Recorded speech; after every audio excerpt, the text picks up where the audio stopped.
Shalom, selamat malam Bapak Ibu, saudara-saudari semua. Shalom. Shalom. Iya, senang sekali malam ini kita bertemu kembali melalui layar yang ada di depan kita masing-masing. Ya, kebetulan layarnya sekarang lagi spotlight muka saya sendiri. Saya bicara sambil lihat muka saya sendiri. Apa kabar semuanya? Iya. Luar biasa. Yang dipenuhi dengan sukacita, dipenuhi dengan rasa syukur, boleh lambaikan tangannya. Hai semua. Iya. Iya, kita bertemu kembali malam ini di dalam persekutuan doa Elsa. Pujian malam ini akan dibawakan oleh Ibu Caroline. Firman akan dibawakan oleh Ibu Adeline. Kita mau masuk ke dalam persekutuan doa kita. Mari kita siapkan hati, kita siapkan sikap kita. Kita mau masuk ke dalam hadirat Tuhan. Pak Nandi dipersilakan.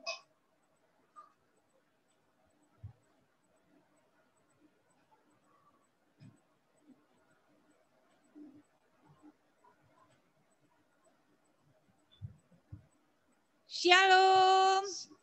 Selamat malam saudara-saudara terkasih, baik ada di Zoom ataupun di YouTube. Apa kabar? Shalom.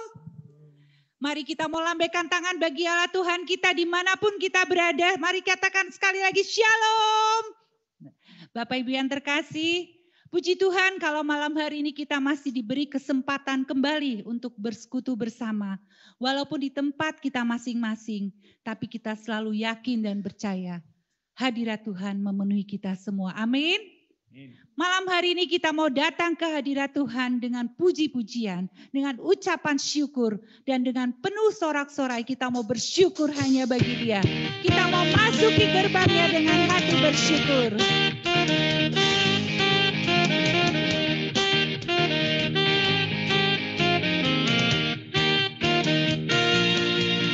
Mari masuk gerbangnya dengan hati bersyukur, halamannya dengan pujian, penuhi baitnya dengan nyanyian syukur, hadiratnya penuh sukacita. Sekali lagi katakan, mari masuk gerbangnya, mari masuk gerbangnya dengan hati bersyukur, halamannya dengan pujian, penuhi baitnya dengan nyanyian syukur, hadiratnya penuh sukacita. Sebab Tuhan Dia baik, sebab Tuhan Dia baik, dan anugerahnya kekal selama-lamanya. Amin. Sebab Tuhan Dia baik, sebab Tuhan Dia baik, dan anugerahnya kekal selama-lamanya. Amin. Selama-lamanya. Selama-lamanya. Selama-lamanya. Selama-lamanya. Amin. Beri kemuliaan bagi Allah Tuhan kita yang sungguh teramat baik di dalam hidup kita. Bapak Ibu yang terkasih, Tuhan kita baik, amin. Dimanapun kita berada, apapun keadaan kita, Dia yang selalu ada bersama kita. Malam hari ini, tidak terasa kita sudah memasuki bulan Desember, awal Desember. Dan tidak terasa lagi kita mendekati penghujung tahun 2020. Setiap awal tahun, saya selalu merenungkan, Tuhan, sekarang sudah berganti tahun. Apakah saya akan mampu melewati tahun ini? Tapi Bapak Ibu yang terkasih, hari demi hari berjalan. waktu demi waktu berjalan. Sampai saat ini, sampai detik ini, kasih Tuhan, penyertaan Tuhan, pertolongannya tidak pernah meninggalkan kita semua. Kita boleh melewati tahun 2020, walaupun ada pandemi, tapi kita percaya Dia yang selalu pelihara kita, kasih-Nya yang selalu sempurna. Mari malam hari ini kita mau bawa hati kita penuh dengan ucapan syukur hanya bagi Dia. Karena begitu baik kasih-Nya yang selalu sempurna di dalam hidup kita. Kita mau buka dengan tanda kemenangan Kristus. Demi nama Bapa dan Putra dan Roh Kudus. Amin. Bapa, kami mengucap syukur untuk hidup kami. Kami sungguh percaya bahwa kami adalah anak-anak-Mu yang Engkau kasihi. Kami Engkau lindungi. Kami Engkau berkati. Dan kami Engkau limpahi dengan berkat kebaikan yang berasal daripada-Mu, Tuhan. Apapun kondisi kami saat-saat ini, kami selalu percaya bahwa Engkau yang selalu berperkara di dalam hidup kami. Engkau tahu apa yang kami butuhkan. Bahkan sebelum kami meminta, Engkau lebih tahu, Tuhan. Bahkan sebelum kami dilahirkan, saat kami masih dalam kandungan, Engkau yang membentuk kami. Engkau yang mempunyai rancangan indah di dalam hidup kami. Setiap musim kami lalui bersama Engkau, Tuhan. Kasih-Mu yang selalu sempurna dan nyata di dalam hidup kami. Malam hari ini kami mau bawa ucapan syukur kami kepada-Mu. Begitu besar dan baiknya Engkau bagi kami.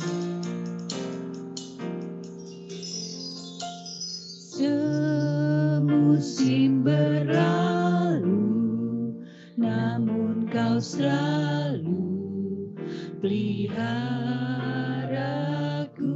Kasih dan setia-Mu, Tuhan. Kasih dan setia-Mu tak pernah layu di hidupku. Sekali lagi kita mau katakan semusim berlalu. Semusim berlalu, namun Kau selalu peliharaku. Kasih dan setia-Mu tak pernah layu di hidupku.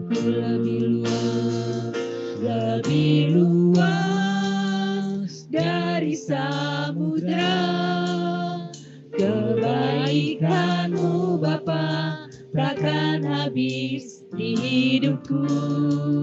Lebih tinggi dari cakrawala, tak terbatas kasih-Mu.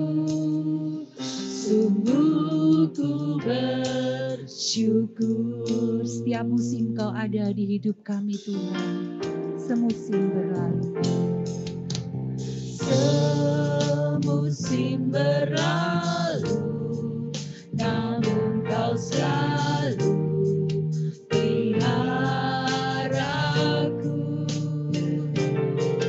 Kasih dan setia-Mu tak pernah layu di hidupku. Lebih luas dari samudra, kebaikan-Mu Bapa takkan habis di hidupku. Lebih tinggi dari cakrawala, tak terbatas kasih-Mu. Lebih luas dari samudera, kebaikan-Mu Bapa takkan habis di hidupku, lebih tinggi dari cakrawala, tak terbatas kasih-Mu. Sungguh ku bersyukur, Tak terbatas kasih-Mu Tuhan. terbatas kasih-Mu. Sungguh ku Tak terbatas kasih-Mu Tuhan. tak terbatas kasih-Mu. Sungguh ku bersyukur. Kami bersyukur Tuhan. Terima kasih Tuhan. Kebaikan-Mu mengikuti kami Yesus. Kami bersyukur. Dari hari ke Kami hari sungguh bersyukur untuk kebaikan-Mu Tuhan. Engkau Kami tak sungguh bersyukur untuk melepaskan kasih setiamu di dalam hidup kami. Engkau melindungi Kami sungguh kami. bersyukur untuk Engkau anugerah-Mu yang tidak pernah menaungi habis di kami. dalam hidup kami Tuhan. Kasih dari Terima sayang kasih Yesus, terima Tuhan kasih. selalu ada di Engkau yang hidup selalu ada bagi kami ya Tuhan. Yesus. Terima kasih. Kami bersyukur. Terima kasih. Kami bersyukur Terima Tuhan. kasih Yesus. Terima kasih Tuhan. Terima kasih. Kami bersyukur. Terima kasih. Terima kasih Tuhan.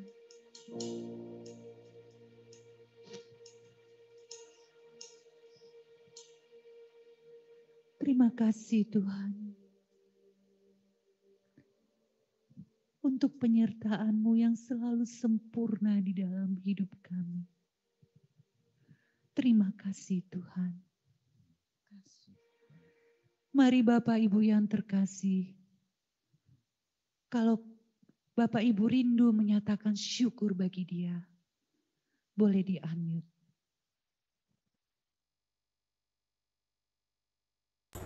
Untuk segala kasih dan berkat-Mu sepanjang hari ini, terima kasih Tuhan.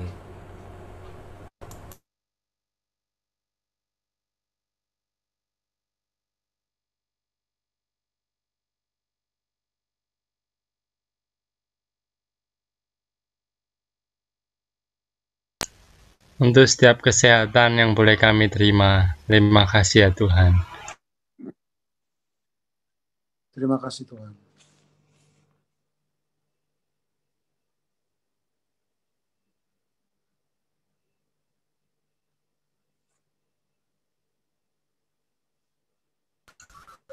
Untuk setiap masalah yang boleh terjadi dalam kehidupan kami, boleh membentuk kami Tuhan. Terima kasih Tuhan. Terima kasih Tuhan.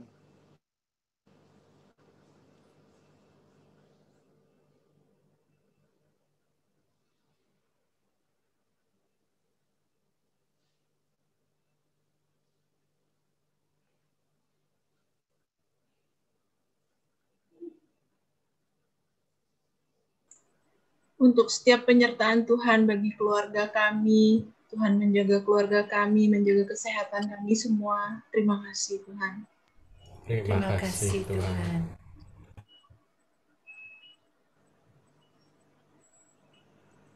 Segala kebaikan-Mu yang nyata dalam hidup kami. Terima kasih Tuhan. Terima kasih. Terima kasih Tuhan.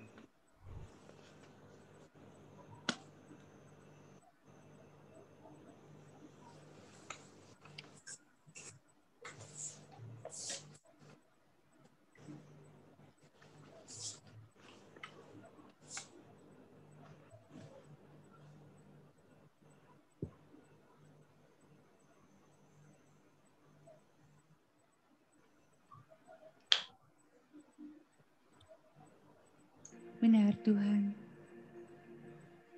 Begitu banyak ucapan syukur yang ingin kami katakan kepada-Mu. Dengan apa kami balas semua kebaikan-Mu Tuhan? Hanya dengan ucapan syukur yang dapat kami naikkan kepadamu. Terima kasih Tuhan, terima kasih. Engkau sungguh baik. Engkau teramat sangat baik di dalam hidup kami Tuhan. Malam hari ini Tuhan, kami mau buka hati kami. Kami mau masuk lebih dalam lagi ke hadirat-Mu. Biarlah Roh-Mu yang kudus mengurapi kami. Roh-Mu yang kudus mengalir di dalam hidup kami, hati kami, memenuhi kami Tuhan.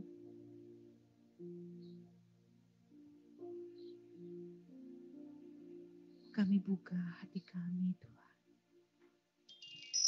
Kami mau masuk ke hadirat-Mu. Ku buka hati untuk jamaah. Kami berserah penuh kepada Engkau Tuhan. Berserah penuh di hadirat. Hanya Engkau yang ambil alih seluruh hidup kami. Ambil alih seluruh hidupku di altar-Mu, menyembah-Mu. Ku buka hati untuk jamaah-Mu, berserah penuh di hadirat-Mu. Kau ambil alih seluruh hidupku di altar-Mu, menyembah-Mu. Roh-Mu yang hidup penuhi kami semua malam hari ini Tuhan. Roh-Mu yang hidup penuhiku, mengalir dalamku. Jiwaku tenang bersama-Mu dalam naungan-Mu. Ku buka hati, ku buka hati untuk jamaah-Mu, berserah penuh di hadirat-Mu. Kau ambil alih seluruh hidupku di altar-Mu, menyembah Roh-Mu yang kudus.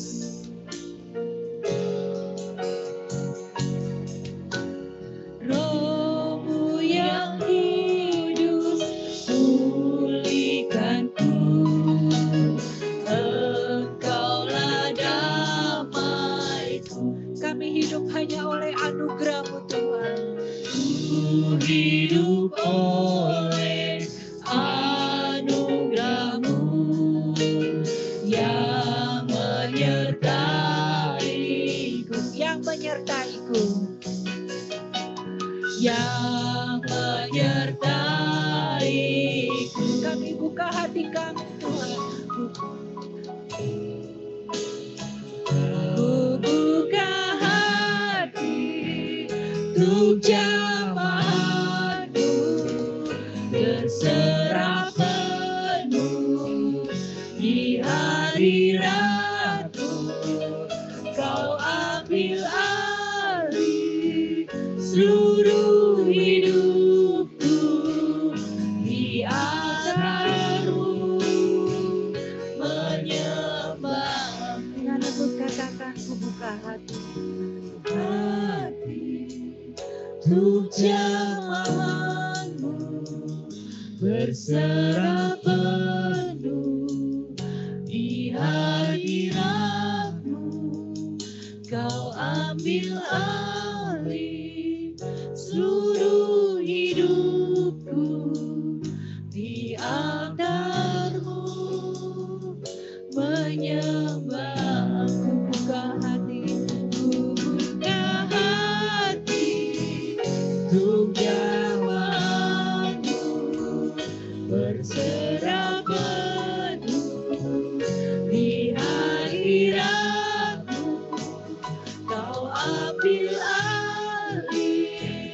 seluruh hidupku di altarmu menyembah. Kami buka hati kami Tuhan, ku buka hati untuk nyembahmu, berserah penuh di hadiratmu. Kau ambil alih seluruh hidupku di altarmu menyembah altarmu, di altarmu menyembah. Di altarmu kami menyembah Tuhan, altarmu menyembahmu.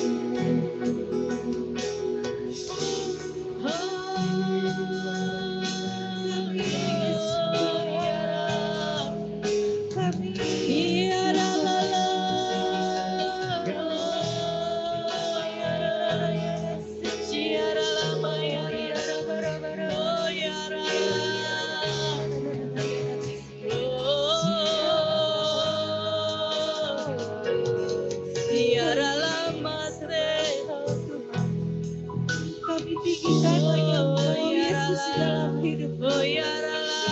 Kau yang layak kami sembah, Kau yang layak kami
Terima kasih Tuhan.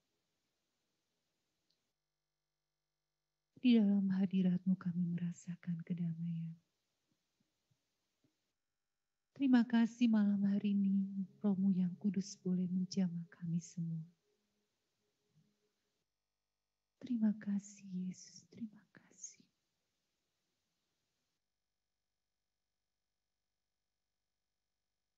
Tuhan, kami juga bersyukur kalau malam hari ini Engkau boleh kirimkan anak-Mu setia, Ibu Adeline di tengah-tengah kami, untuk mewartakan sabda-Mu Tuhan. Dan kami yakin satu hal bahwa Roh-Mu sendiri yang kudus yang mengurapi Ibu Adeline. Agar semua yang dikatakannya hanya daripada-Mu. Dan firman yang boleh diucapkan malam hari ini dapat masuk ke dalam hati kami. Tinggal tertanam di dalam hati kami Tuhan. Sehingga dapat menjadi rema di hidup kami. Biarlah firman yang boleh ditabur malam hari ini dapat menjadi pegangan tuntunan hidup kami Tuhan. Terima kasih Tuhan, terima kasih. Kami buka hati kami untuk mendengarkan setiap perkataan-Mu. Kemuliaan pada Bapa dan Putra dan Roh Kudus. Di permulaan sekarang, selalu dan selamanya. Mengenal Bapa dan Putra dan Roh Kudus. Amin.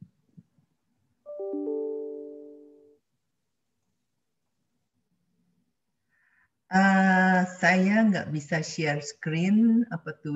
You cannot start screen share. while the other participation. Oh, sekarang udah bisa, Bu. Iya, Bisa ya. coba Oke. lagi. Oke. Coba share. Oke. Oke. Selamat malam semuanya. Selamat malam, shalom semuanya. Shalom malam Bu Adeline. Saya senang loh sama PDC Cikarang lagi. Oke. Sebentar kita akan ngomong soal berani karena benar, tapi saya ingin kita semua ikut aktif ya. Nanti akan ditayangkan banyak ayat-ayat Alkitab. Saya minta siapa aja yang cepat duluan boleh langsung di unmute dan baca ya. Bacanya pelan-pelan, jelas, kita dengar semua dan siapa aja boleh, nggak harus tim, tapi siapa aja juga boleh. Siapa yang bukan duluan boleh baca duluan ya. Oke? Setelah itu langsung di mute lagi. Jadi kita semua bisa dengar lagi ya. Oke. Nah, kita mau bicara soal berani karena benar. Sekarang sudah jam 8. Oke. Kita sering lihat ya di media-media gitu ya. Ada anak remaja masih duduk di bangku sekolah, udah berani melakukan hubungan seks pranikah. Ada anak membunuh orang tua karena tidak dikasih uang jajan, ya. Ada lagi murid SMA misalnya ya, mereka tawuran sampai akhirnya membunuh, gitu kan? Itu berani banget. Nah, ada lagi yang gara-gara jadi supporter sepak bola, terus mereka berantem dan akhirnya terjadi pembunuhan. Nah, kita jadi bertanya ya, kok bisa ya? Kok mereka berani ya melakukan hal seperti itu? Ya, sometimes kadang-kadang kita tuh memang diperlukan keberanian untuk hal-hal yang penting dalam hidup kita, betul nggak? Nah, tapi berani untuk hal-hal yang negatif, seperti misalnya contoh yang tadi saya sebutkan itu, atau berani melakukan misalnya yang negatif itu, misalnya waktu kita sekolah nyontek, itu perlu keberanian ya, karena tiba-tiba kan bisa aja guru lihat kita, ya kan. Terus berani bolos dari sekolah, dari tempat kerja, bolos dengan alasan macam-macam ya yang dibikin-bikin, terus atau naik motor nggak pakai helm, nyetir mobil atau nyetir motor nggak bawa SIM atau nggak punya SIM, terus berani juga misalnya melanggar lalu lintas, udah tahu dilarang U-turn, kita tetap U-turn gitu misalnya ya. Atau pada waktu kita dagang udah tahu kita nggak boleh bohong, kita bilang sama orang-orang udah ini saya nggak ada untungnya, padahal ada untung, kita bilang nggak ada untung gitu kan, itu bohong misalnya ya. Atau kita menggunakan narkoba, bahkan juga kita melawan orang tua kita karena kita pikir orang tua kita itu bodoh, nggak ngerti gitu keadaan zaman now gitu ya, jadi kita lawan terus gitu ya. Nah, untuk hal-hal seperti itu, apakah kalau kita berani melakukan semua itu apakah berani yang benar? Ya, memang kita butuh keberanian untuk saya sudah katakan untuk hal-hal tertentu.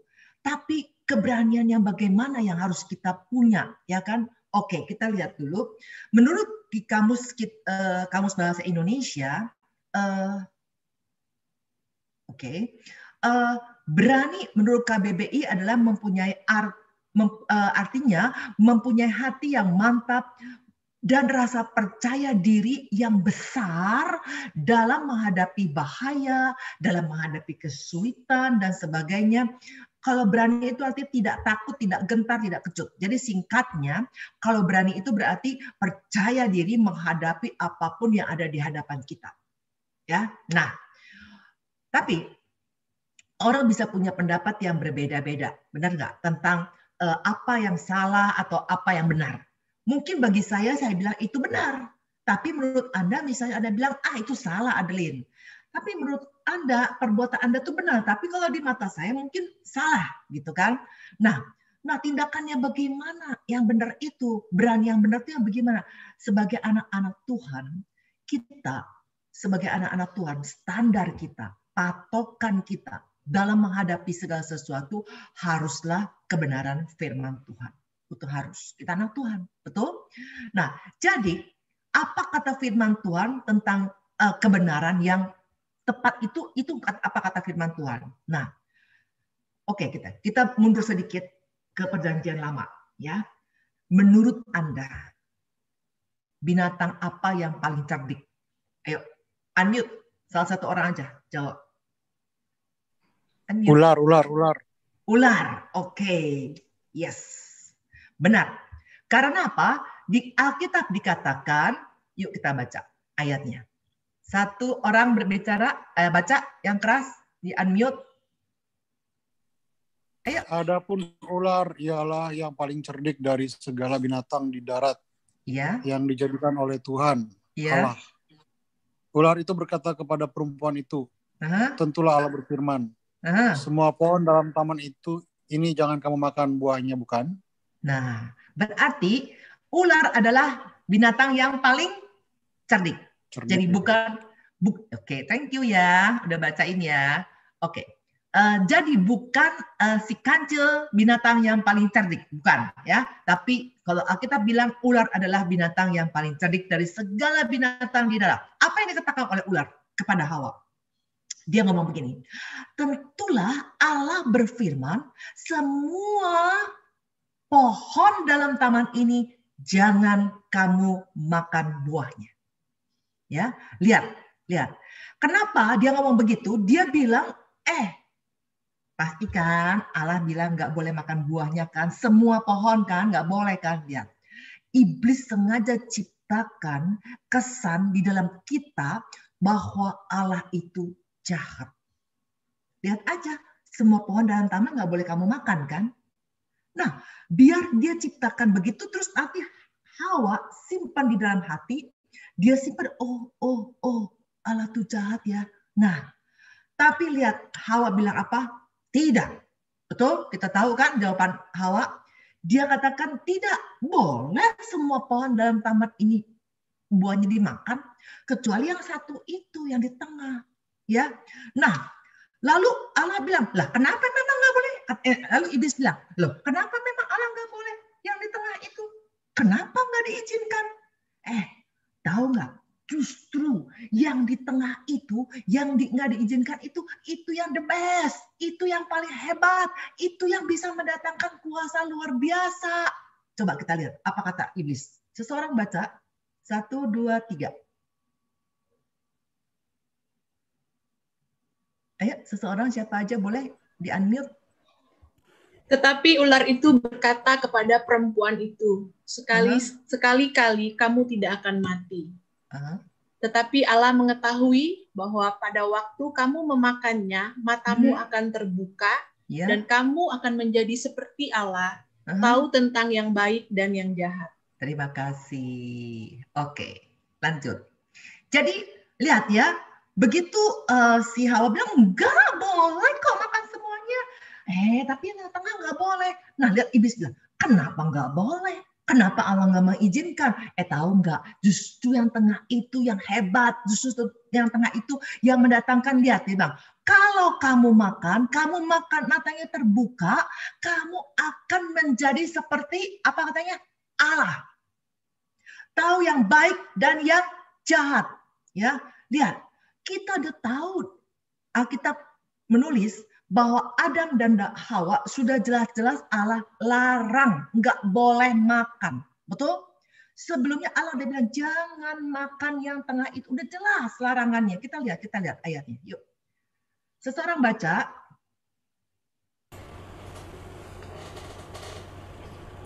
Ya, silakan.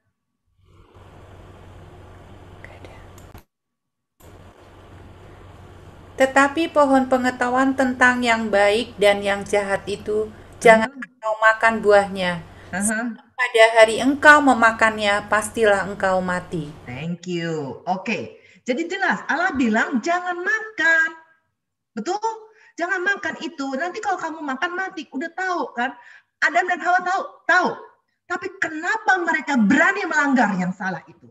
Justru udah tahu salah tapi mereka langgar. Kenapa? Karena mereka mengembangkan pikiran yang salah itu. Jadi mereka tuh udah dapat dari iblis ya.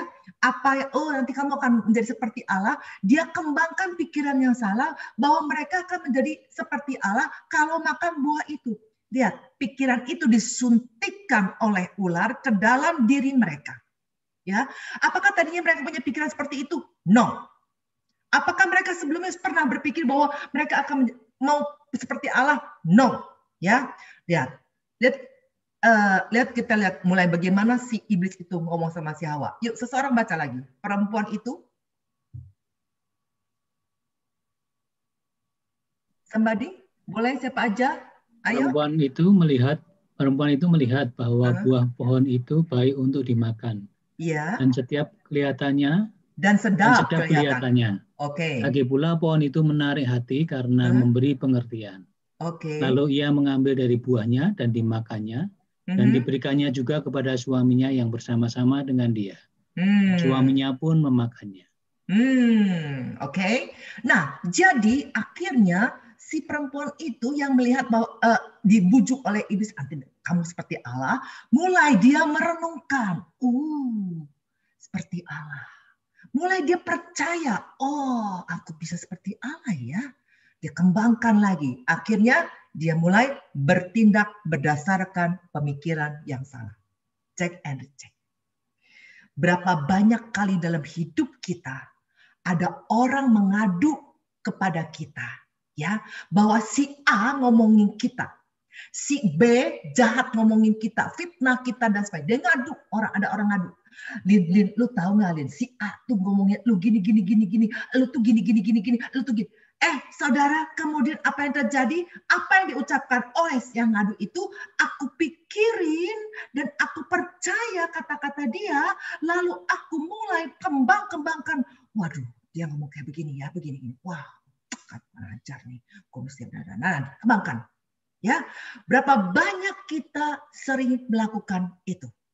Ya, apa yang kita dengar dari orang yang hal-hal yang nggak benar kita kembangkan. Misalkan lagi, misal tentang COVID, mengerikan. Nah, akhirnya kita menjadi begitu trauma, ketakutan yang luar biasa, yang nggak pugu-puguan. Sampai ada satu teman saya, saking dia takutnya dengan COVID, sampai dia nggak balik keluar melangkah dari rumah, akhirnya dia di dalam rumah sendirian, stres, sakit-sakitan terus. Ini itu sakit semuanya, nggak bisa tidur terus-menerus tiap malam.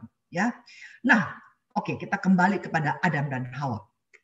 Nah, padahal kebenaran firman Tuhan kita tahu waktu Allah menjadikan manusia, dia bilang begini bahwa yuk kita jadikan manusia, ya kan?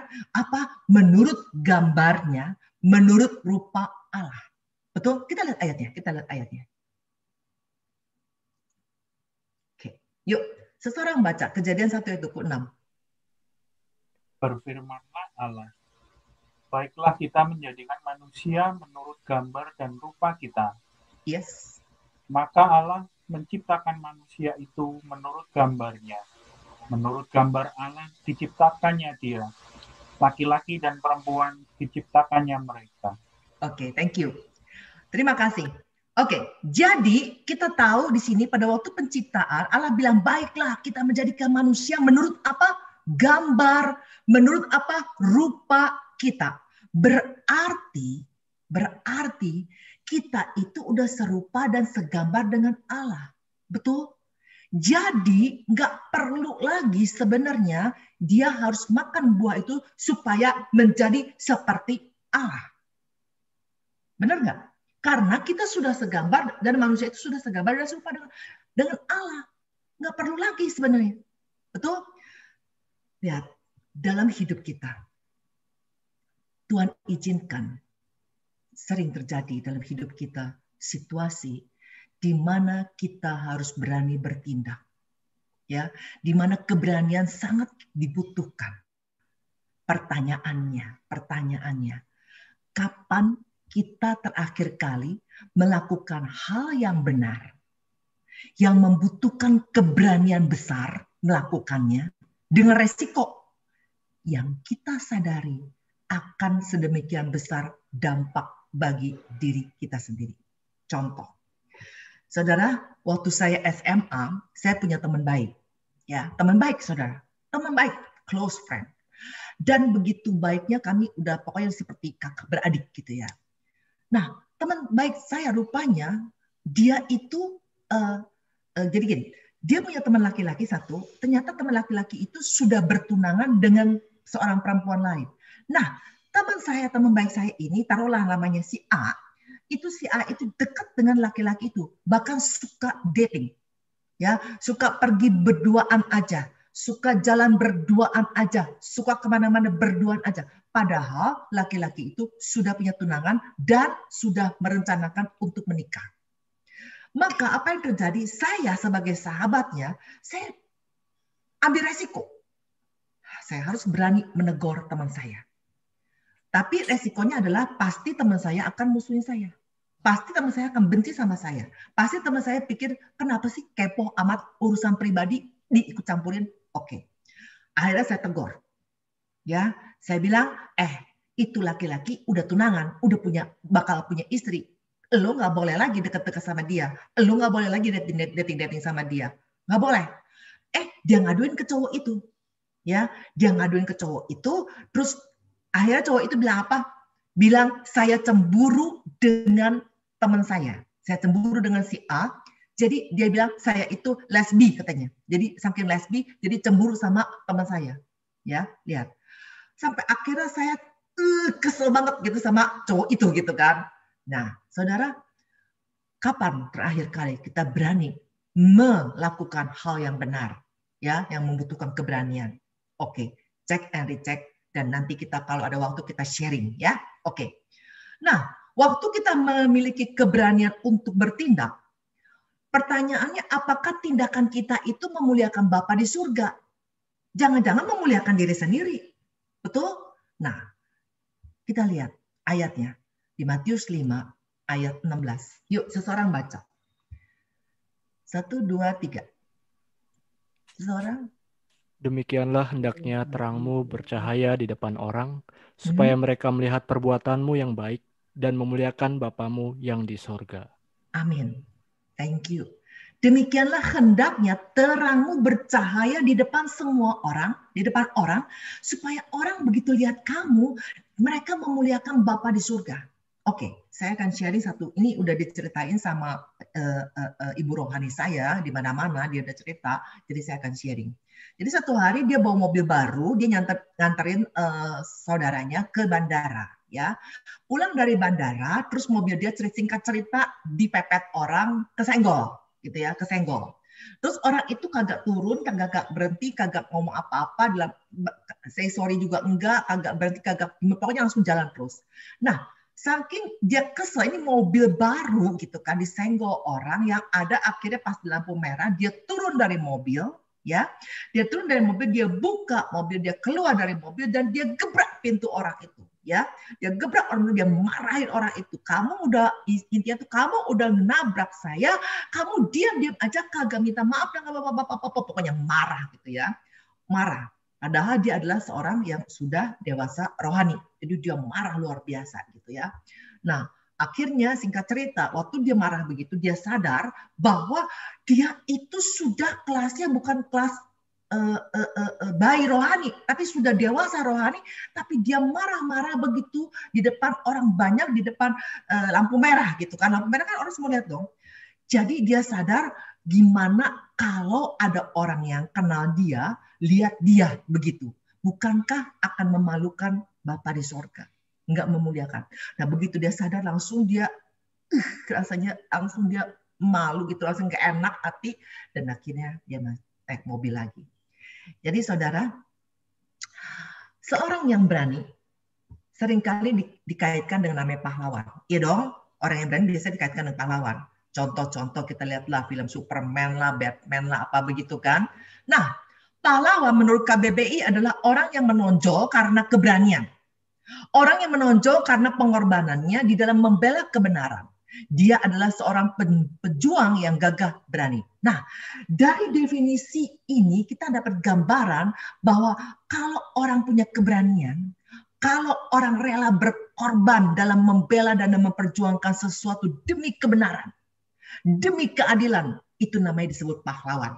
Nah, pertanyaannya, sekarang masih ada nggak orang kayak gituan? Terutama di Indonesia, ya kan? Yang berani, yang rela berkorban seperti yang dikatakan oleh ini. Benar nggak? Yuk sebelum kita jawab ada atau enggak, kita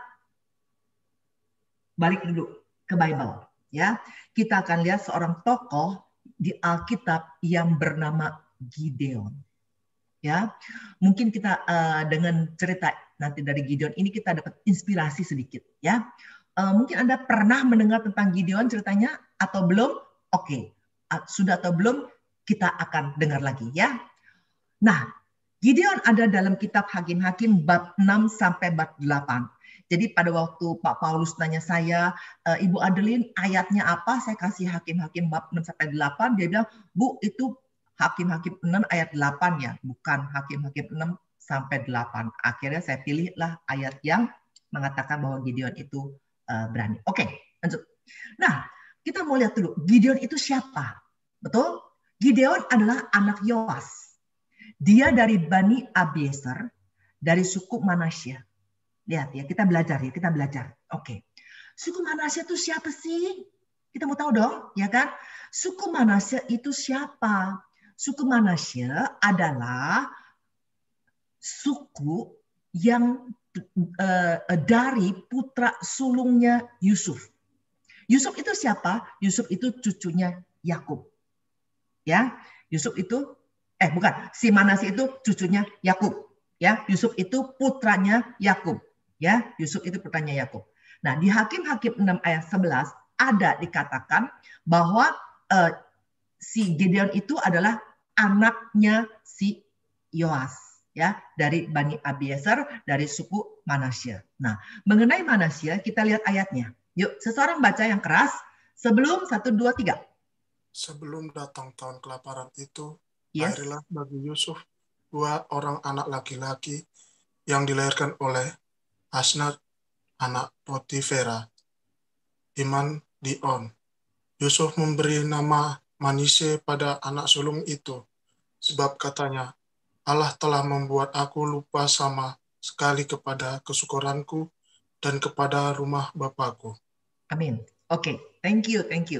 Nah, jadi setelah si Yusuf itu menjabat sebagai pejabat urusan pangan di Mesir, ya, si Firaun kasih Raja Firaun kasih Asnat, putrinya Potifera, itu Potifera itu imam Dion. Nah, putrinya itu si Asnat itu dikasih jadi istrinya si Yusuf. Nah, dari situ lahirlah 2 orang anak, yaitu Manasya dan Efraim. Yuk, udah tahu ya jadinya si Gideon itu adalah ada keturunan dari Manasya, ya. Oke. Nah, sekarang kita lihat lagi. Apa sih arti nama Gideon? Nama Gideon mempunyai arti Nama Gideon artinya adalah 1, si penghacur, bisa juga namanya pahlawan perkasa, bisa juga namanya penebang pohon. Nah, Gideon selain dikenal nama itu di atas sebagai arti nama itu, dia juga terkenal dengan sebutan Yer-Baal. Kenapa? Karena artinya inilah biarkan Baal melawan. Nah, nama ini diberikan kepada Gideon ketika dia menghancurkan mezbah Baal. Ya, jadi bangsa Israel pada waktu itu menyembah Baal. Jadi Gideon menghancurkan mezbah Baalnya. Bayangkan, ya, ini keberanian yang luar biasa. Orang-orang menyembah Baal ya kayak kita lah, misalnya tiba-tiba kita datang ke misalnya ke tempat satu pura gitu misalkan, terus kita hancurin pura itu misalkan. Nah, berani kan berarti. Oke, ya. Gideon, dia adalah pahlawan perkasa.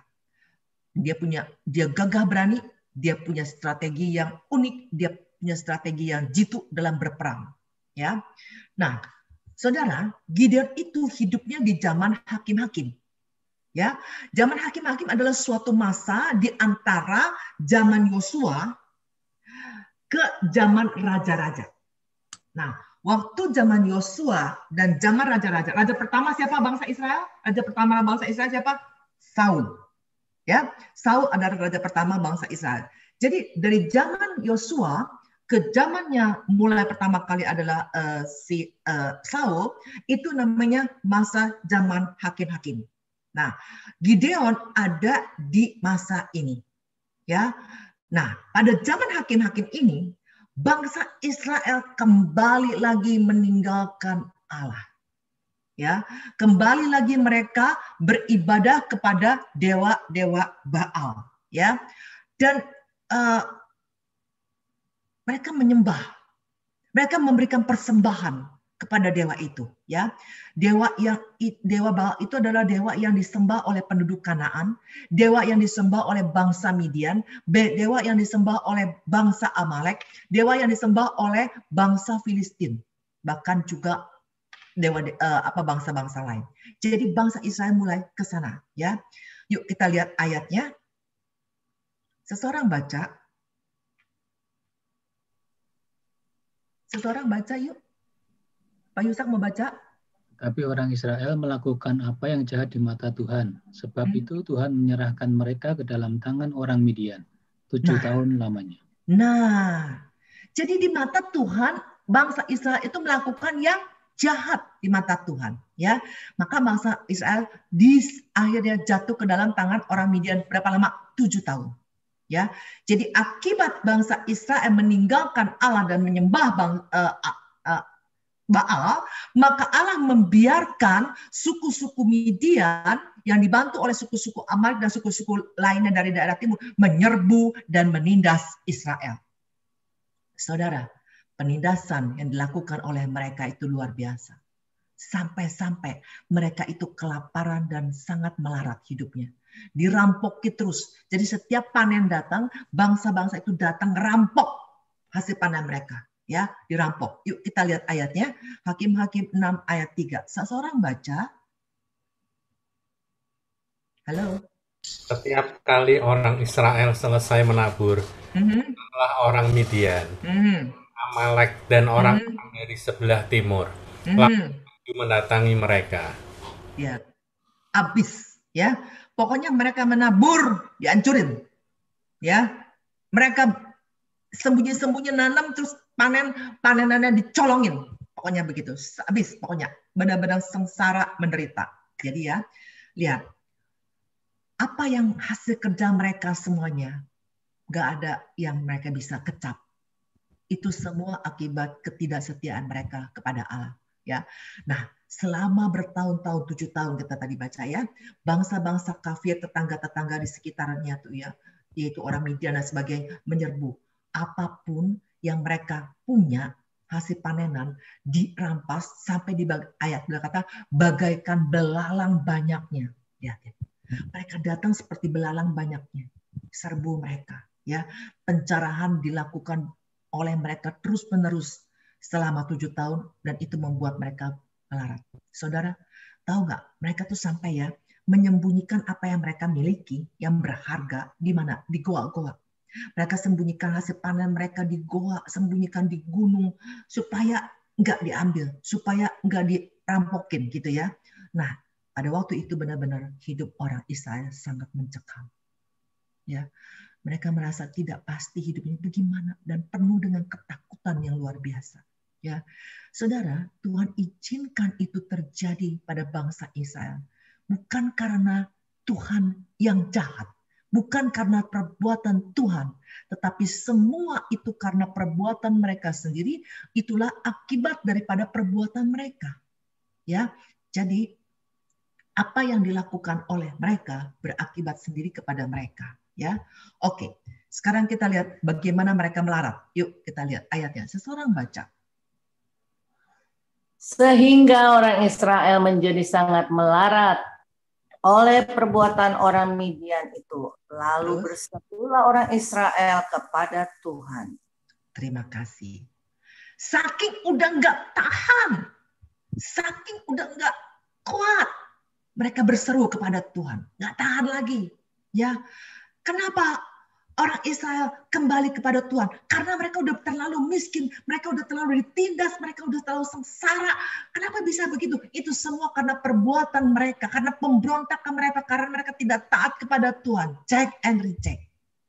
Dalam hidup kita, Kalau kesusahan terjadi, itu bukan perbuatan Tuhan yang jahat. Tetapi check and recheck. Apa kesalahan kita di waktu-waktu sebelumnya? Apa perbuatan kita yang telah kita lakukan yang tidak menyenangkan hati Tuhan? Oke, kita lihat. Sebagai jawaban atas teriakan minta tolong orang Israel, Allah yang baik hati kirim seorang nabi. Ada ayatnya di Hakim-Hakim 6 ayat 8 sesudah ini. Dia mengutus seorang nabi kepada orang Israel. Dia berkata gini, akulah yang menuntun kamu keluar dari Mesir. Dan aku yang membawa kamu keluar dari rumah perbudakan. Jadi Allah mengingatkan mereka lagi apa yang telah Allah perbuat bagi mereka.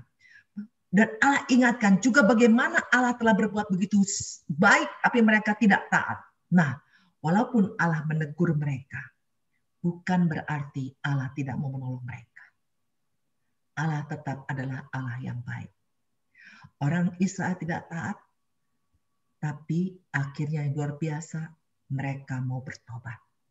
Saudara, Anda dan saya, di masa-masa sudah mau Natal ini, kita bangun diri kita.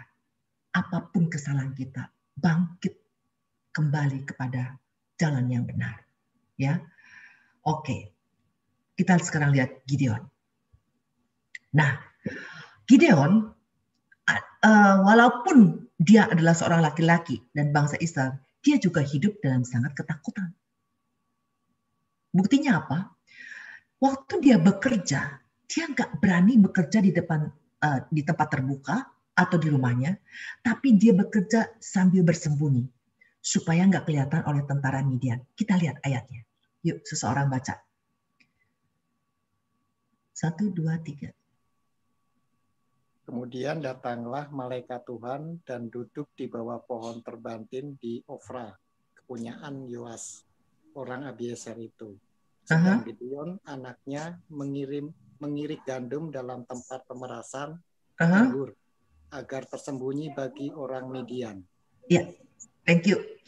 Jadi si Gideon itu mengirik gandum diirik sama dia di tempat pemerasan anggur. Ya, karena apa? Dia mau bersembunyi dari orang Midian. Ya, saudara lihat, Gideon yang dalam ketakutan seperti itu, ya, Tuhan datang kepada Gideon, menemui dia dan menyapa dia. Kita baca ayatnya. 1, 2, 3. Seseorang baca, boleh? Malaikat Tuhan menampakkan diri kepadanya dan berfirman kepadanya demikian. Tuhan menyertai engkau, ya pahlawan yang gagah berani. Oke, thank you. Dikatakan oleh malaikat Tuhan itu, Tuhan menyertai engkau. Lihat ya, Tuhan menyertai engkau. Padahal Gideon dalam keadaan ketakutan, ngumpet ya. Dia katakan apa lagi? Pahlawan yang gagah berani. Pahlawan yang gagah berani kok ngumpet? Betul? Kok bertolak belakang dong? Kok kayaknya malaikat nggak tahu memang Gideon itu sebenarnya penakut. Betul? Jelas kelihatan sekali bahwa dia agak takut karena dia bersembunyi. Kok bisa-bisanya dikatakan dia adalah pahlawan yang gagah berani? Ya harusnya kan kalau misalnya dia berani, ya dia pergi dong melawan orang Midian, dia perang dong melawan orang Midian kalau pahlawan gagah berani, betul nggak? Atau sedikitnya ya udahlah dia nggak usah ngumpet lah waktu dia lagi mengirik atau dia lagi bekerja itu, ya kalau memang dia pahlawan yang gagah berani.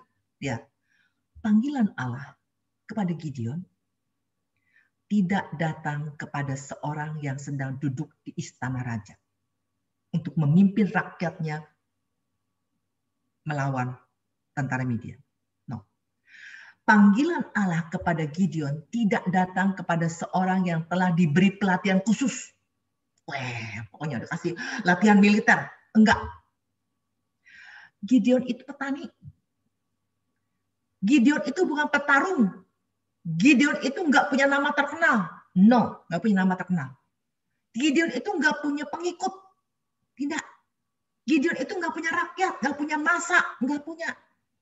Ya, panggilan Tuhan kepada Gideon hanya dia itu seorang petani yang lagi ngirik gandum, lagi berusaha sembunyi, takut sama orang-orang Midian. Tapi lihat, firman Tuhan berkata apa? Yuk, seseorang baca. Yuk, siapa aja boleh?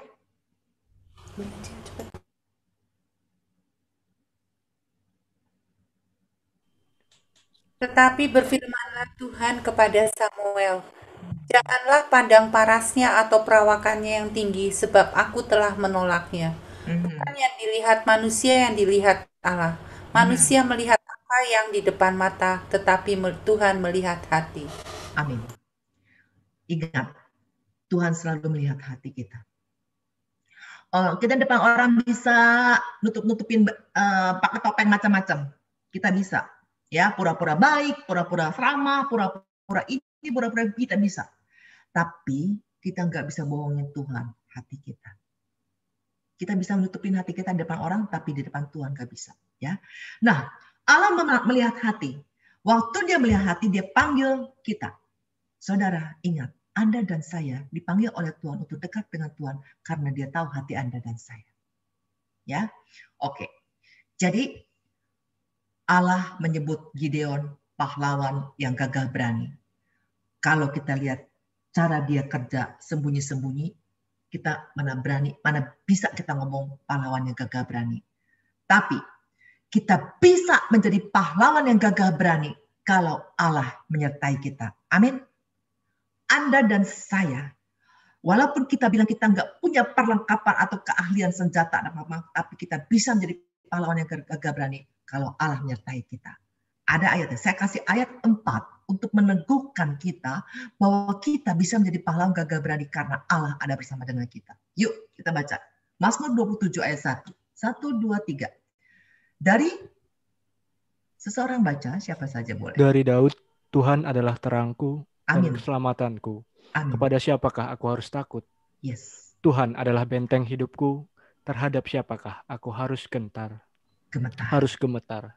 Oke, thank you. Lihat. Tuhan adalah terangku, keselamatanku. Kepada siapakah aku harus takut? Kita bisa menjadi gagah perkasa, pahlawan yang berani kalau Tuhan bersama kita.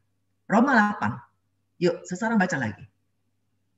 Sebab itu apakah yang akan kita katakan tentang semuanya itu? Jika Allah di pihak kita, siapakah yang akan melawan kita? Amin. So, kalau Allah ada di pihak kita, kalau kita hidup benar, siapakah yang bisa melawan kita? 2 ayat lagi untuk meneguhkan. Yuk, Filipi baca. 1, 2, 3. Segala perkara dapat kutanggung di dalam Dia yang memberi kekuatan kepadaku. Langsung Yohanes 15. Akulah pokok anggur dan kamulah ranting-rantingnya. Barang siapa tinggal di dalam aku dan aku di dalam dia, dia berbuah banyak. Sebab di luar aku, kamu tidak dapat berbuat apa-apa. Betul. Segala perkara dapat kutanggung di dalam dia memberi kekuatan kepadaku. Kita nggak bakal kuat kalau bukan dia memberi kekuatan. Amin. Tanpa dia kita tidak dapat berbuat apa-apa. Di luar dia kita tidak berbuat apa-apa. Saudara, yang penting bukan berapa banyak yang kita miliki. Yang penting bukan berapa besar kemampuan kita.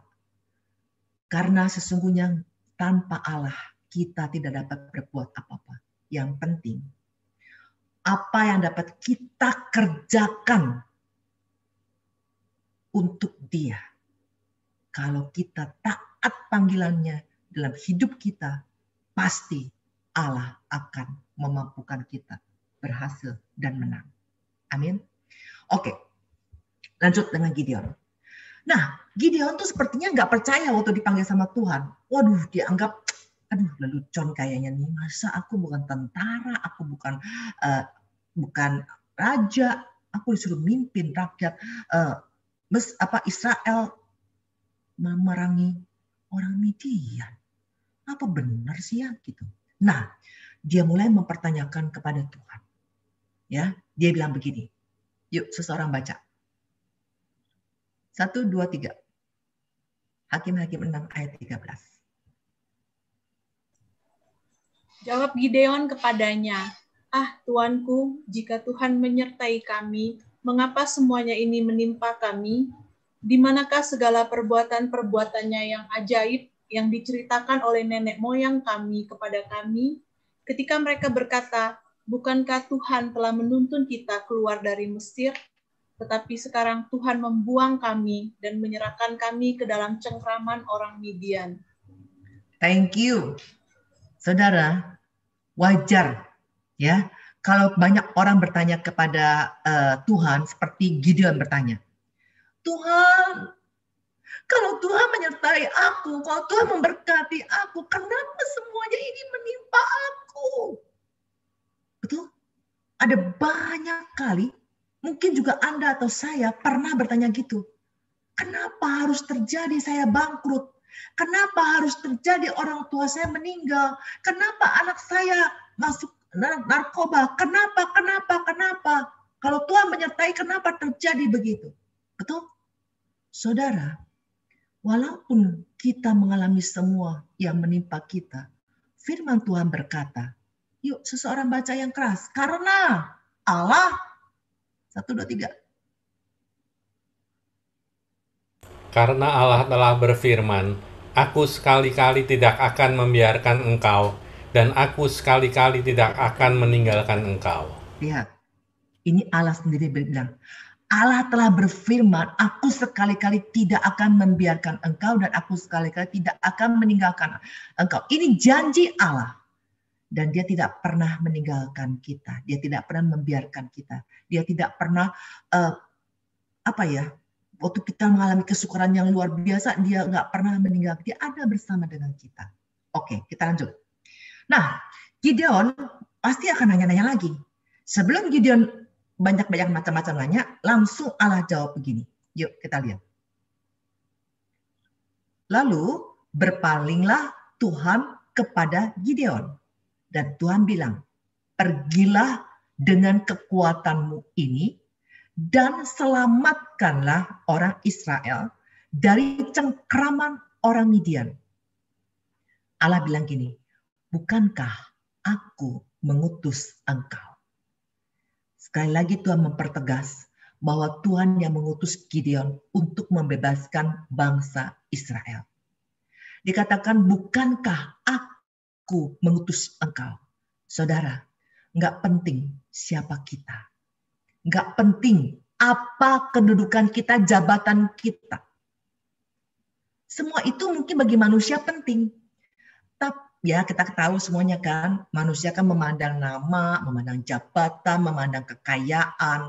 Tetapi ingat, tadi kita baca bahwa hanya yang dilihat Tuhan adalah hati kita. Ya, kalau dia benar-benar mengutus kita, maka kalau kita diutus dan kita taat pada pimpinannya, Anda dan saya pasti berhasil dalam misi yang telah ditetapkan bagi kita. Seandainya siapa tahu di antara kalian ataupun di antara kita yang dalam PD Elsa ini diutus Tuhan untuk membebaskan bangsa Indonesia. Betul nggak? Siapa tahu nanti ada yang menjadi menteri, ada yang menjadi pejabat tinggi untuk membuat Indonesia lebih baik lagi. Seperti Gideon. Ya, oke. Nah, apa yang terjadi waktu Gideon dikasih tahu untuk membebaskan bangsa Israel? Waduh, Gideon bilang, hah? Udah habis ya waktunya ya? Halo, Caroline? Belum, Bu. Oke. Waktu Gideon dikasih tahu, kamu membebaskan bangsa Israel. Hah? Membebaskan bangsa Israel? Terus dia ngomong begini, lihatin. Yuk kita lihat. Tetapi jawab Gideon kepada Allah, Tuanku, dengan apakah akan kuselamatkan orang Israel? Ketahuilah, kaumku adalah yang paling kecil di antara suku Israel, Manasya.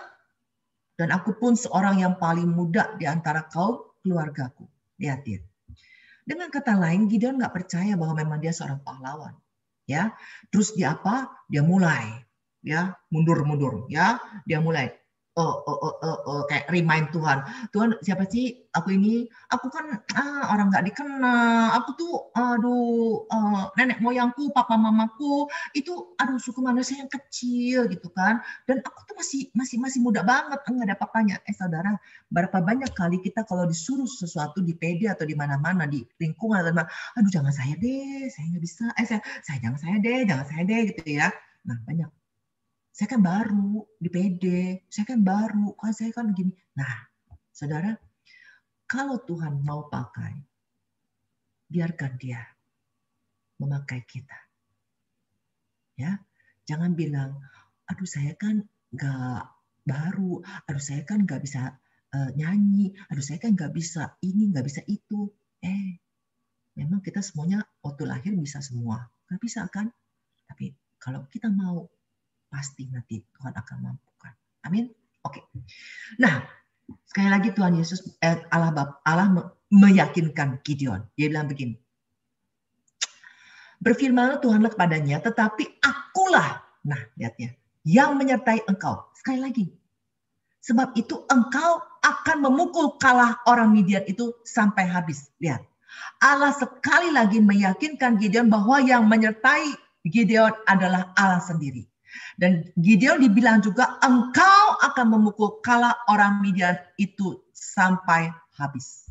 Jadi nggak ada alasan bagi Gideon untuk takut. Nah, akhirnya komunikasi terjadi terus antara Allah dengan Gideon sampai malam hari. Dan yuk seseorang baca 1, 2, 3.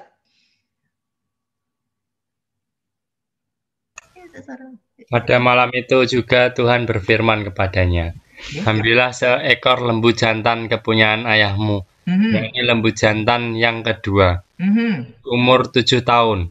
Runtuhkanlah mezbah Baal kepunyaan ayahmu, dan tebanglah tiang berhala yang di dekatnya. Lihat, Allah malam-malam datang kepada Gideon, bilang, ambil seekor lembu jantan, ya, papahnya punya, ya, terus ambil lembu jantan lagi yang kedua, yang umur 7 tahun.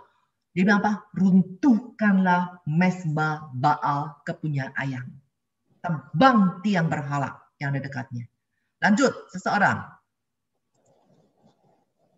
1, 2, 3. Kemudian dirikanlah mezbah bagi Tuhan Allahmu. Di atas kubu pertahanan ini dengan disusun baik. Lalu ambillah lembu jantan yang kedua dan persembahkanlah korban bakaran dengan kayu tiang berhala yang akan kau tebang itu. Ya, ini keberanian yang luar biasa, ya. Tapi beraninya benar. Suruh hancurin mezbah berhala, suruh bikin sekarang mezbah bagi Tuhan. Ini keberanian yang luar biasa. Harus menghadapi bangsa Israel yang begitu banyak. Lanjut, Hakim 6 ayat 27. Kemudian 1, 2, 3. Seseorang baca.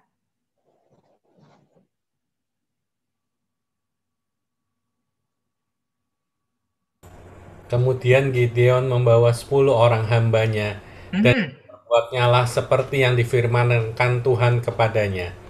Tetapi karena ia takut kepada kaum keluarganya dan kepada orang-orang kota itu untuk melakukan hal itu pada waktu siang, maka dilakukannya pada waktu malam. Jadi dia lakukan pada waktu malam. Walaupun ada perasaan takut, tapi Gideon tetap berani. Ya, dia ambil apa yang disuruh oleh Allah, robohkan Baal, patung berhala roboh semua, dirikan mezbah, dilakukan. Anda tahu, pagi-pagi begitu bangun, orang Israel lihat itu semua hancur, marah nggak? Marah banget. Siapa yang rubuhin ini? Siapa yang lakukan ini? Terus mereka periksa, mereka cek, mereka usut. Ternyata mereka tahu bahwa yang melakukan itu adalah Gideon bin Yoas. Dan kita baca, sesudah itu berkatalah orang-orang kota itu kepada Yoas, bawa anakmu keluar. Dia harus ngapain? Mati. Karena ia telah merobohkan apa? Mezbah Baal. Dan karena ia telah menebang tiang berhala yang di dekatnya. Saudara, kalau Allah bilang kita belum saatnya mati, gak bakal mati. Betul? Maka Gideon gak mati. Singkat cerita, Ya, singkat cerita, akhirnya Allah bilang, oke, Gideon, waktunya sekarang perang. Tapi setelah itu apa yang terjadi? Gideon langsung perang? Enggak, belum waktunya. Nah, apa yang terjadi? Gideon disuruh tiup sangkakala. Begitu tiup sangkakala, orang-orang pada dengar, ya, pada datang ke Gideon. Ini kuasa Tuhan luar biasa, artinya. Datang ke Gideon, bahkan pesan disampaikan ke orang suku Manasye di tempat lain, ke suku-suku lain, ke suku Naftali, ke suku Zebulon, ke suku Asher, pada datang semuanya ke Gideon, ya, mau ikut perang. Singkat cerita, akhirnya Tuhan bilang, oke, pergi. Tapi lihatin, sekali lagi, Gideon tawar-menawar dengan Allah. Tawar-menawarnya gimana? Oke, Tuhan, aku tahu Tuhan suruh aku pergi. Tapi aku mau konfirmasi. Konfirmasinya gimana? Gini, aku akan bentangkan guntingan bulu domba. Ya, kalau besok pagi guntingan bulu dombanya basah, tapi sekelilingnya kering, oh itu benar. Konfirmasi Tuhan yang suruh. Pagi-pagi dia bangun, dia pegang guntingan bulu domba basah, dia peras dapat satu mangkok. Tapi sekelilingnya kering. Terus dia bilang, Tuhan jangan marah ya, aku sekali lagi minta konfirmasi nih. Sekarang gini, kalau sekelilingnya basah, tapi bulu domba itu kering, berarti oke. Terus pagi-pagi dia bangun lagi, dia lihat, wah, guntingan bulu domba itu kering, di sekitarnya semuanya basah. Nah, itulah yang terkenal disebut tanda bulu domba Gideon. Ya, tapi tanda bulu domba Gideon itu banyak disalahpahami oleh orang untuk membenarkan tindakan mereka. Contoh, orang lempar koin, ya, dia bilang kalau misalnya kepala burung, maka apa? Kalau ini namanya apa? Ya, itu. Terus apalagi buka Alkitab sembarangan, gitu ya. Terus dia bilang kalau misalnya pas aku tunjuk apa, berarti Tuhan berbicara pada aku apa. Nah itu, ya. Atau pernah satu kali gini, saudara. Satu orang waktu itu teman saya, dia udah ditawarin ke Israel, ya, sama seorang hamba Tuhan. Terus udah gitu, dia ngomong sama saya gini, Lin, gue diajak ke Israel, Lin, tapi gue tuh ragu-ragu nih, Lin, gimana ya, Lin, ya pergi apa enggak ya, dia bilang gitu. Terus, tapi gini deh, gue bilang sama Tuhan, kalau si hamba Tuhan itu datang lagi kepada gue, terus ajak gue lagi, maka itu pasti Tuhan mau gue ke Israel. Nah, itu ya. Terus ada satu orang lagi bilang begini, dia datang di gereja, dia doa sama Tuhan, Tuhan aku minta jodoh, Tuhan minta jodoh, berikanlah aku jodoh, Tuhan aku minta, Tuhan. Maka terus dia doa, terus akhirnya, oke Tuhan hari ini juga kalau misalnya nanti sebentar ini pintu gereja Tuhan dibuka dan seseorang laki-laki masuk ke dalam gereja, maka saya yakin itu adalah pilihan Tuhan untuk menjadi suamiku. Terus lama kemudian pintu gereja terbuka, saudara. Dan ternyata yang keluar, yang masuk siapa? Poster. Ya, poster. Nah, apakah itu begitu? Itu banyak sekali orang menyalahgunakan seperti yang dilakukan oleh Gideon. Gideon nggak minta Tuhan tentukan apa yang harus dilakukan, tapi Gideon tahu. Gideon cuma minta konfirmasi. Ya, oke, lanjut. Nah, lanjut di ayat ke-36. Kemudian berkatalah Gideon kepada Allah, jika engkau mau menyelamatkan orang Israel dengan perantaranku, seperti yang kau firmankan itu. Ya, nah dia minta konfirmasi, seperti yang kau firmankan itu. Berarti Gideon tahu bahwa kehendak Allah menyelamatkan bangsa Israel pakai tangan dia. Betul nggak? Jadi makanya bukan minta tanda, bener nggak? Enggak, tapi minta konfirmasi. Ya dia udah tahu. Oke, singkat cerita, orang-orang Israel udah kumpul. Saudara, Anda tahu berapa yang dikumpul orang Israel? 200.000. Yuk kita baca ayatnya. Berfirmanlah Tuhan kepada Gideon, terlalu banyak rakyat yang bersama-sama dengan engkau itu daripada yang kukehendaki untuk menyerahkan orang Midian ke dalam tangan mereka. Jangan-jangan orang Israel memegah-megahkan diri terhadap aku sambil berkata, tanganku sendirilah yang menyelamatkan. Jadi, waktu orang Israel datang ngumpul kepada Gideon siap untuk perang, datang berapa? 20, tunggu dulu, Terus datang cukup banyak orang ya dari sebentar saya lihat dulu. Oke, dari sekian ratus ribu akhirnya diseleksi. Ya, diseleksi. Gideon bilang gini, kata Tuhan, kebanyakan. Nanti sombong-sombongnya bilangnya aku yang berperang, aku yang hebat. Udah, suruh mereka pulang. Siapa yang takut, pulang. Maka Gideon bilang, oke, siapa yang takut sama orang Midian, pulang. Maka saudara, lalu Gideon menyuruh, lalu pulanglah 22.000 orang. Pulang. Ya, 22. Tinggal berapa? 10.000. Padahal musuh mereka berapa? 135.000. Musuh 135.000, sekarang orang tinggal 10.000. Betul? Terus Allah bilang, aduh masih kebanyakan. 10.000. Kita seleksi lagi. Bawa ke sungai. Suruh mereka minum di sungai. Yang minumnya langsung, mulut mereka taruh di sungai, di air, kamu pisahin. Yang minumnya pakai tangan, diambil airnya, terus diminum begitu, kamu pisahin. Maka yang dipisahin sama si Gideon. Yang tadi langsung irup ke mulutnya ke sungai, sama yang pakai tangan, dipisahin. Yang langsung mulutnya ke sungai, disuruh pulang. Yang pakai tangan begitu, tetap ikut. Berapa jumlahnya? 300. Lihat, 300 lawan 135.000. Mustahil bisa menang bagi manusia. Betul? Mustahil. Nah, kita lihat ayatnya. Lalu berfirmanlah Tuhan kepada Gideon, dengan ke-300 orang yang menghirup itu, akan kuselamatkan kamu. Aku akan menyerahkan orang Midian ke dalam tanganmu, tetapi yang lain dari rakyat itu semuanya boleh pergi. Masing-masing ke tempat kediamannya. Jadi di antara 10.000 tadi, tinggal sisa 300, yang lainnya boleh pulang. Gitu. Ya, lihat. Pasukan Gideon mula-mula 32.000. Terus setelah diseleksi, Gideon bilang, siapa yang gentar pulang, tinggal 20.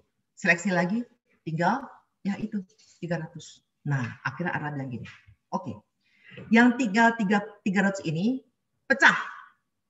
Ya, dipisah. Oh, tapi sebelum pesan, gini dulu. Gideon diajarin sama Tuhan. Ya, untuk memastikan bahwa Gideon bakal dikasih kemenangan. Gideon disuruh sama Tuhan, malam-malam, Gideon disuruh turun kemana? Ke perkemahan musuh. Bayangin, bahaya nggak? Bahaya. Itu perkemahan musuh, ya, dijaga ketat sama tentara-tentara Midian. Si Gideon sudah datang ke perkemahan itu. Waktu dia sampai di perbatasan itu, Gideon dengar, dia turun sama bujangnya doang berdua. Gideon dengar 2 orang lagi ngomongin soal Gideon. Seorang bilang gini, aku mimpi loh. Singkat cerita, mimpinya adalah Gideon bakal menang. Si Gideon dengar. Wah, dia makin diteguhkan bahwa dia pasti akan diberi kemenangan oleh Allah. Ya kan? Nah, akhirnya, oke, sistem perangnya sekarang lucu. Nggak pakai senjata. Pakainya apa? Suluh, buyung, sama sangkakala. 3 doang, nggak pakai senjata. Tuh, cara Tuhan perang. Ya. Nah, kita lihat. Sesudah itu dibagilah ke 300 orang itu dalam 3 pasukan. Ya. Dan ke tangan mereka semuanya diberikan apa? Sangkakala, buyung, dan suluh di dalam buyung itu. Ya, caranya gitu. Jadi, oke, 100 di sini, 100 di sini, 100 di sini. Ya. 100 ikut Gideon. 100 lagi situ, 100 lagi situ. Jadi kalau Gideon bilang, waktu kalau aku bunyi sangkakala, semua harus bunyi sangkakala. Ya, jadi musuhnya tuh dipitarin begitu. Jadi semuanya bunyi sangkakala. Dan mereka nyerangnya pada waktu pergantian giliran jaga. Giliran jaga pasukan. Nggak nyerang. Cuma bunyi sangkakala doang, sama suruh dinaikin begitu doang. Maka mereka, nah akhirnya demikianlah ketiga pasukan itu bersama-sama meniup sangkakala dan memecahkan buyung dengan memegang obor di tangan kirinya dan sangkakala di tangan kanannya untuk ditiup, serta berseru, pedang Tuhan dan demi Gideon. Nah, saudara, lihat apa yang terjadi. Sementara itu tinggallah mereka berdiri. Jadi si orang Israel itu berdiri doang, masing-masing di tempatnya, di sekeliling perkemahan itu. Tetapi apa yang terjadi? Seluruh tentara musuh menjadi kacau balau dan berteriak-teriak dan melarikan diri. Mereka melarikan diri. Ya, mereka kucar-kacir, mereka akhirnya. Padahal mereka nggak perang. Ya, cuma pakai sangkakala sama sulu sama itu tadi. Buyung, ya, lihat. Saudara, seandainya ada yang bertanya, kenapa Gideon memutuskan untuk berperang melawan orang Midian dengan cara itu? Saudara, jawabannya pasti. Karena Tuhan yang suruh. Karena Tuhan yang perintahkan. Allah yang memerintahkan untuk mengerahkan orang Israel. Ayo, Gideon yang menjadi pemimpinnya. Walaupun dia petani. Betul? Terus Allah yang suruh untuk memilih cuma 300 orang dari pasukan yang besar tadinya. 32.000 cuma jadi 300. Saudara kayak masuk kerja ya. Anak saya waktu masuk kerja gitu, saudara. Mami, tahu nggak Mami? Yang daftar itu tadi ya Mami ya, 2.000 orang Mami.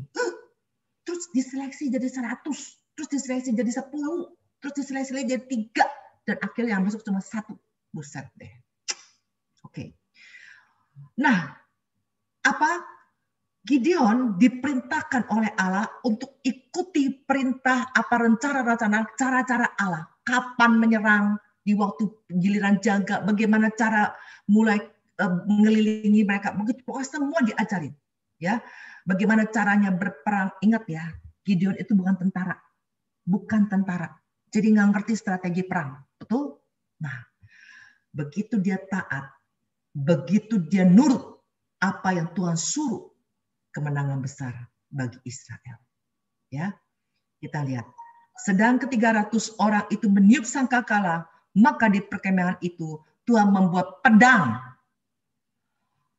yang seorang diarahkan kepada yang lain. Jadi mereka main bunuh-bunuhan sendiri. Lalu larilah tentara itu sampai ke Bet-sita, ke arah Zerera, sampai ke pinggir Abel Mehola dekat Tabat. Ya, bangsa Israel nggak perang, tapi mereka saling membunuh-bunuh di antara mereka orang Midian, ya. Dan mereka berhasil menawan rajanya. 2 raja Midian, si Oreb dan si Zeeb, ditangkap, dibunuh, kepalanya dibawa ke Gideon, ya, dikasih lihat Gideon.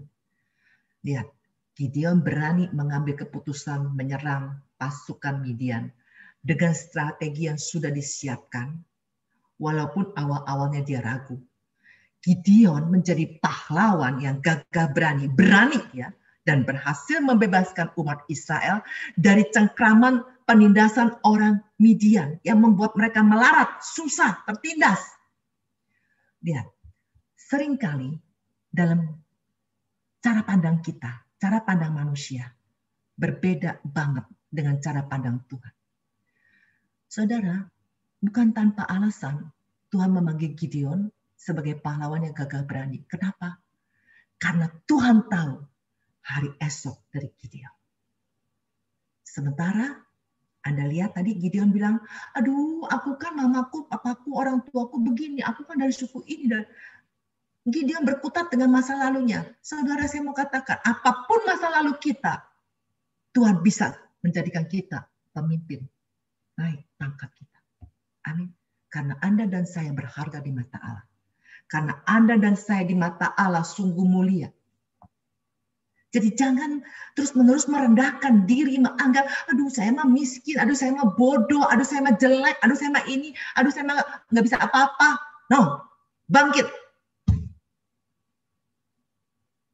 Saudara, Gideon mungkin lupa bahwa Allah adalah Tuhan. Tapi ingat saudara, Tuhan sanggup mengubah seseorang dari nothing menjadi something, from zero to hero, kalau memang Dia menghendaki. Amin. Kita tundukkan kepala. Bapa yang Maha Pengasih dan Penyayang, dalam hidup kami sebagai manusia, banyak kali kami menyimpang dari jalan-Mu Tuhan. Sehingga pada saat kami mengalami penindasan, kami mengalami bencana, kami mengalami masalah, persoalan, kami berseru kepada Engkau. Padahal semua itu akibat dari perbuatan kami. Malam ini kami belajar dari cerita Gideon. Apa yang dialami oleh bangsa Israel dalam kesalahan mereka membuat mereka sengsara. Mereka kembali kepada Engkau. Mereka bertobat. Dan Engkau tidak tinggal diam. Engkau melakukan sesuatu yang luar biasa. Mengeluarkan mereka dari penindasan. Mengeluarkan mereka dari kemelaratan. Kesengsaraan. Tuhan, kami mau berbalik kepada Engkau. Sebentar lagi Natal, Tuhan. Di mana Engkau datang sebagai bayi. Bukan untuk menjadi raja, tetapi untuk menyelamatkan kami. Menjadi manusia biasa, bahkan merendahkan dirimu sampai habis-habisan. Untuk menyelamatkan kami. Karena itu, buatlah kami sungguh-sungguh bertobat. Kesalahan apapun yang masih kami terus lekat padanya. Beri kekuatan bagi kami untuk melepaskannya, Tuhan. Sebab hidup kami di dunia ini kami tahu sementara. Kalau sesudah berakhir kami di dunia ini kami harus kemana? Kalau kami terus-menerus mempertahankan dosa dan kesalahan kami, Tuhan.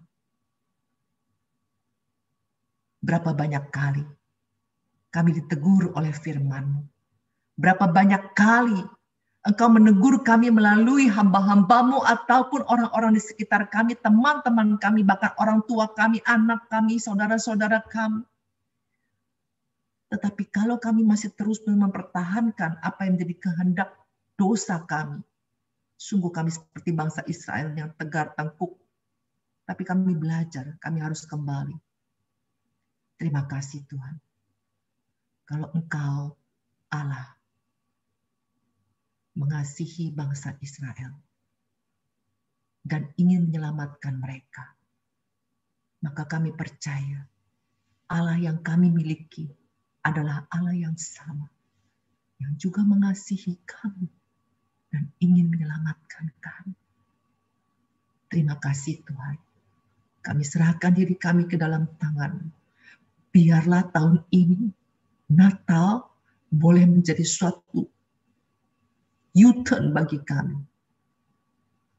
Terima kasih Tuhan.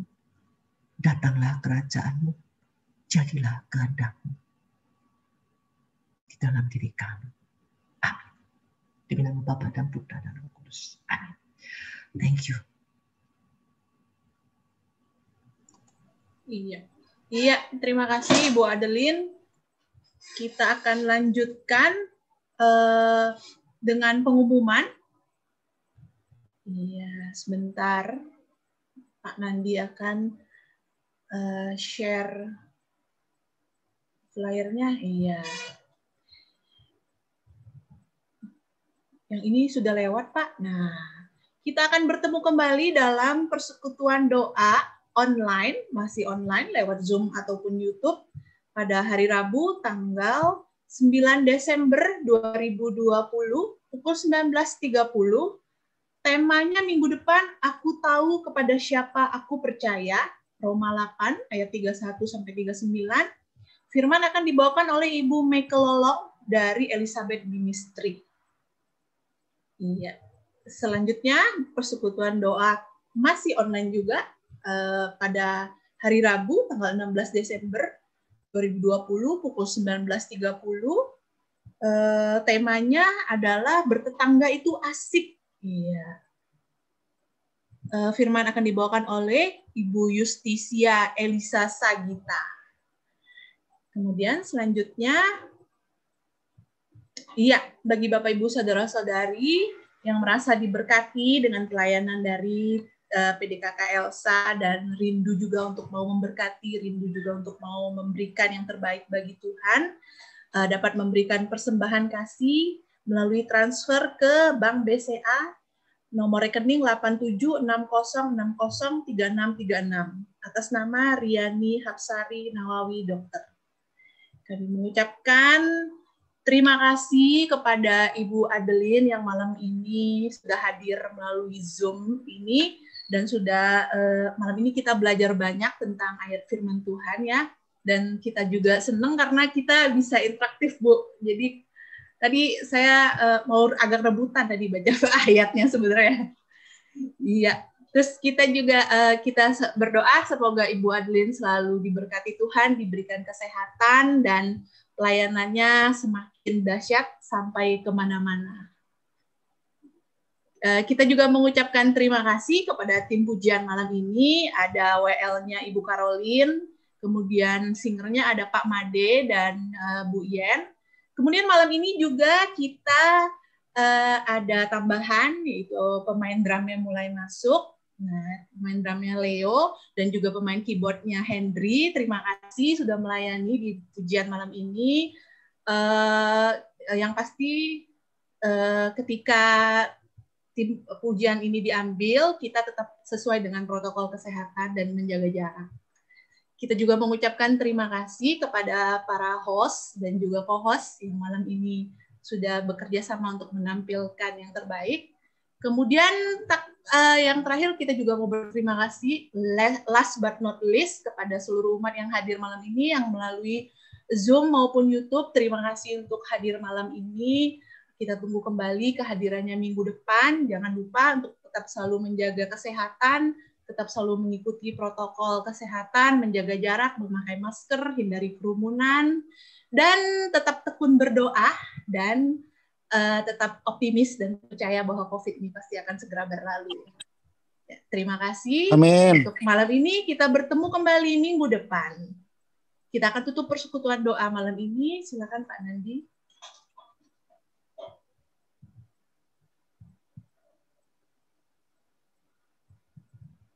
Mari Bapak Ibu semua, kita satukan hati kita untuk berdoa sebelum kita mengakhiri persekutuan doa pada malam hari ini.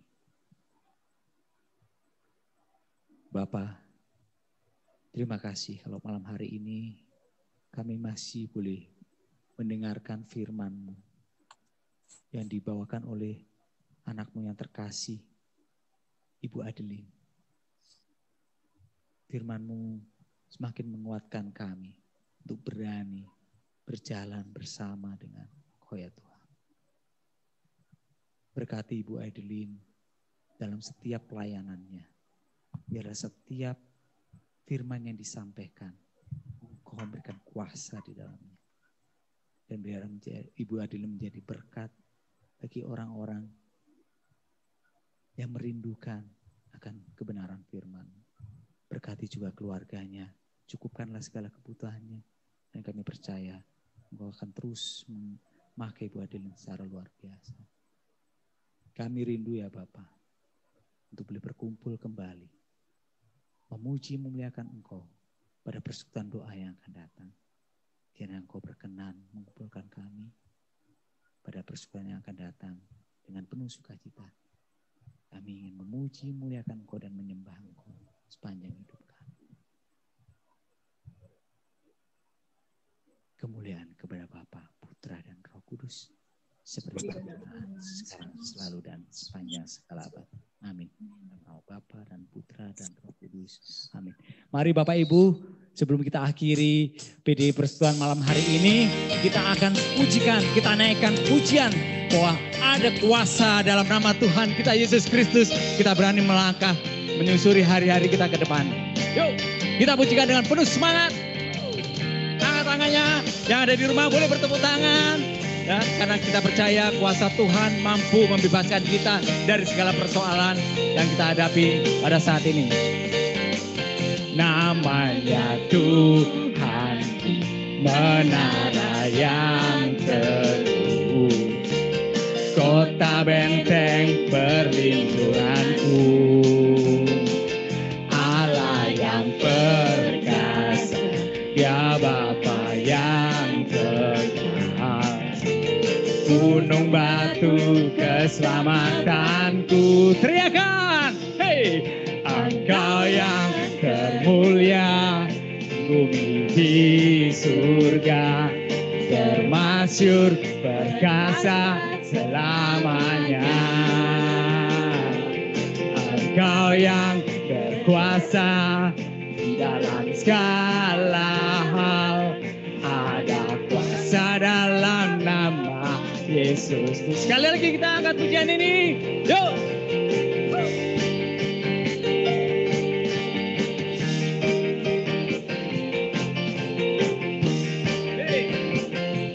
Namanya Tuhan, menara yang teguh. Teriakan, kota benteng perlindunganku, Dia Allah yang besar, yang perkasa, Dia Bapa yang kekal, gunung batu keselamatanku. Yuk teriakan, hey, Engkau yang mulia, bumi di surga, termasyur perkasa selamanya. Hey! Engkau yang berkuasa di dalam segala hal, ada kuasa dalam nama Yesus. Ada kuasa dalam nama Yesus. Ada kuasa dalam nama Yesus. Sekali lagi, ada kuasa dalam nama Yesus. Kuasa dalam nama Yesus.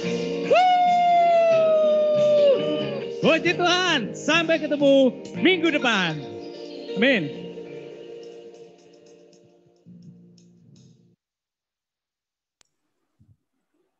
Sebelum semuanya live, mari kita foto dulu.